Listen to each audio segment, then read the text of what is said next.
First time kong hindi mabahin sa umaga. First time kong hindi ma-aching. First time kong hindi bumunot ng tissue habang natutulog ako.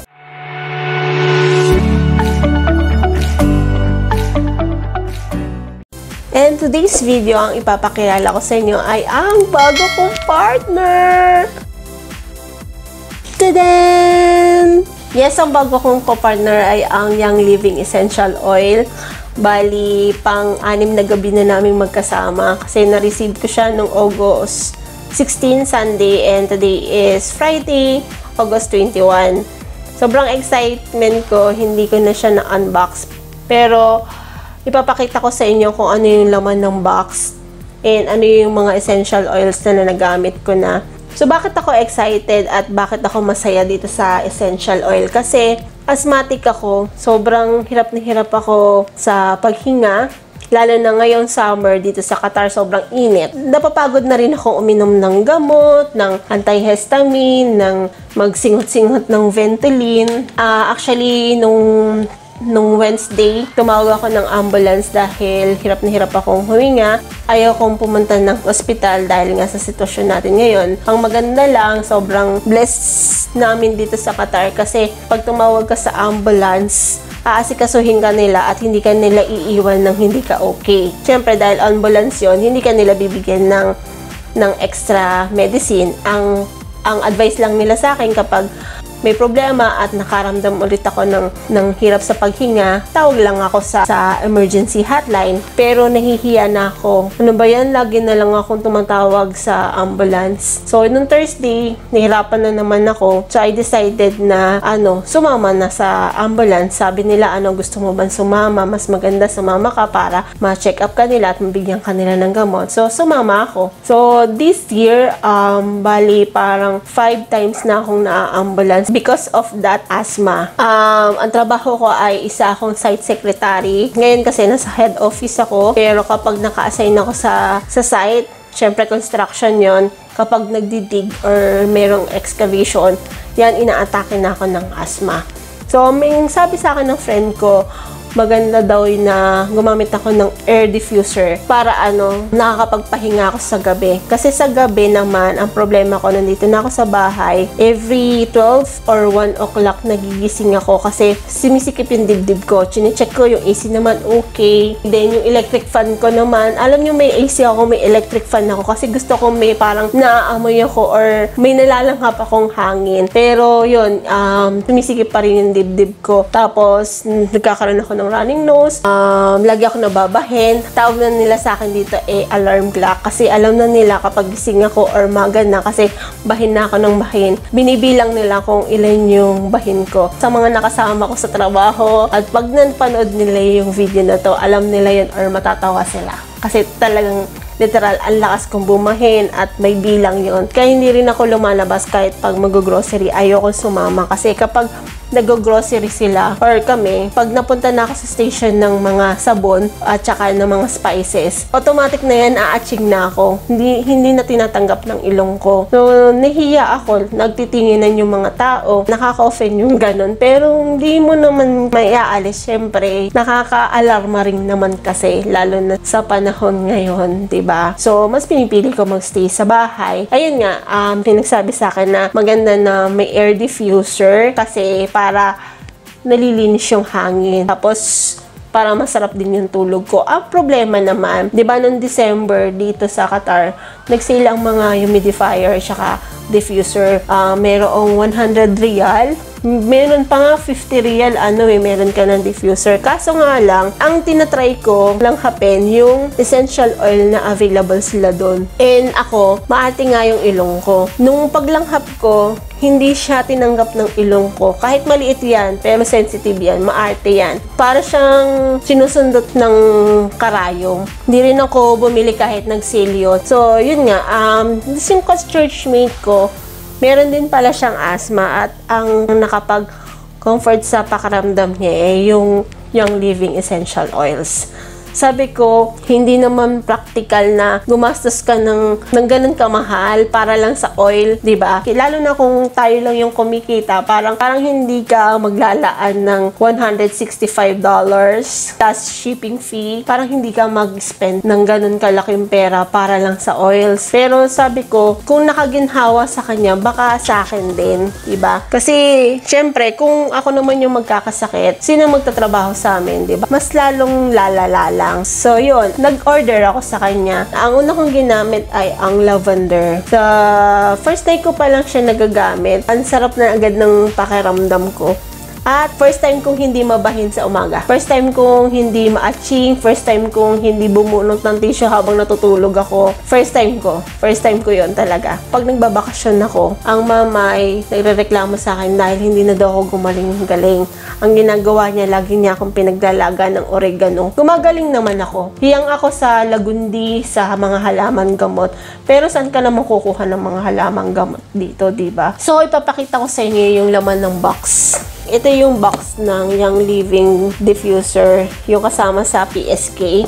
So, sabi ko, anong pinagkaiba ng diffuser ng Young Living at saka yung diffuser sa mall? So, ang sa Young Living, ultrasonic siya. Kung anong ibig sabihin ng ultrasonic, i-google mo na lang, beshi. Ayun, mas namimix niya yung water at saka yung oil. Para hindi naman masayang yung binayad mo dun sa essential oil na mahal din naman. So, gumamit ka ng yung design talaga para sa Young Living Essential Oil. Then, itong napaka-cute na box. Box pa lang ang bango. Bango, diba? Yan. Sabi dito, Young Living Essential Oils from our fields to your family. Yan. So, yan. Ito yung may 10. May 10 siya dito na na essential oils. Hindi ko pa siya nagagamit. Ang nagagamit ko pa lang ay yung lemon. Yung lemon nagamit ko na siya sa pagluluto. Yan. Ito lemon, nagamit ko siya sa isda. Bulang lang tawag sa amin nun. Kasi nga high blood din ako, kaya nag-fish and vegetable ako muna ngayon. So, masarap siya. Ito, meron ditong purification. Hindi ko pa siya nagagamit. Yung Valor. Then, unahin ko yung mga hindi ko pa nagagamit. Yung citrus. Hindi ko pa alam yung mga benefit niya talaga. Kasi ulitin ko, kaya ako nag-member is because of this RC. Na nagamit ko pa lang siya dito sa sa diffuser. Naglalagay ako ng 3 drops. Tapos yun, ang sarap na ng pakiramdam ko. Then, yung peppermint, tuwan-tuwa ako dito sa peppermint. Ang sarap niya sa pakiramdam. Ito, na-mix ko siya sa tea. Yan. Sarap niyan. Maraming may favorite nito kapag nanonood ako ng reviews ng Young Living. Lagi nila sinasabi na favorite nila yung peppermint. Pero ako, masasabi ko, favorite ko na rin yung peppermint. Then, ito, Envisions, then, cedarwood. Hindi ko pa siya nagagamit. And, yan, iganto natin. Ayan. Yung Aromise, yan. Cedarwood. So, ito, lemon. Yan. Ayaw talagang tanggalin sa box, no? Ayan. So, yung may sinasabi sila dito, yung trio, allergy trio, yung lavender, peppermint, at saka yung lemon. So, ito yung madalas no, parang 6 na gabi pa lang. Ito yung ginagamit ko ngayon, yung 3, yung allergy trio. So, talagang, ang sarap ng tulog ko. Simula nang ginamit ko siya, hindi na ako nababahit. Promise. Hindi na ako nababahin.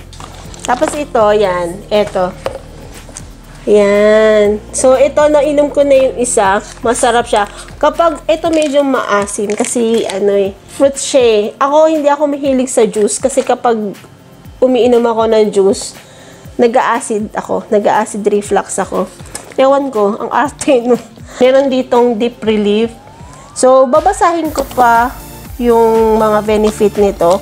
Pero, ang ginagamit ko pa lang kasi talaga ngayon ay yung peppermint, lavender, lemon, at saka yung RC. Ito ang Teals. And this one, Teals. So, maganda daw to sa immune system. So, merong essential oil. Ito talaga unboxing. Kasi ngayon ko lang siya bubuksan. Hindi ko alam kung ano to. Pero parang candy siya, mint o nakalagay.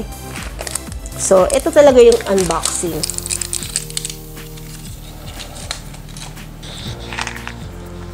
Yan. Ay, ano siya? Mint. Oh. Ano ba yan? Ang bango.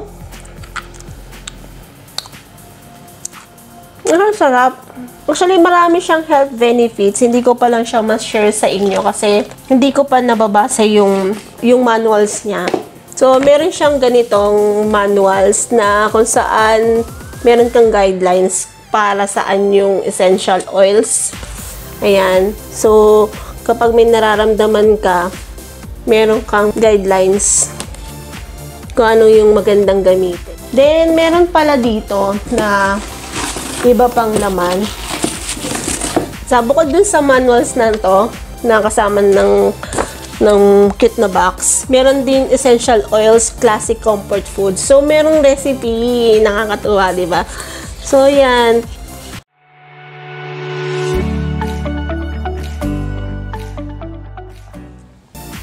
Yun. Hanggang sa muli mga Beshuap. So, kapag may update ako sa paggamit ko dito sa Young Living, ipopost ko dito.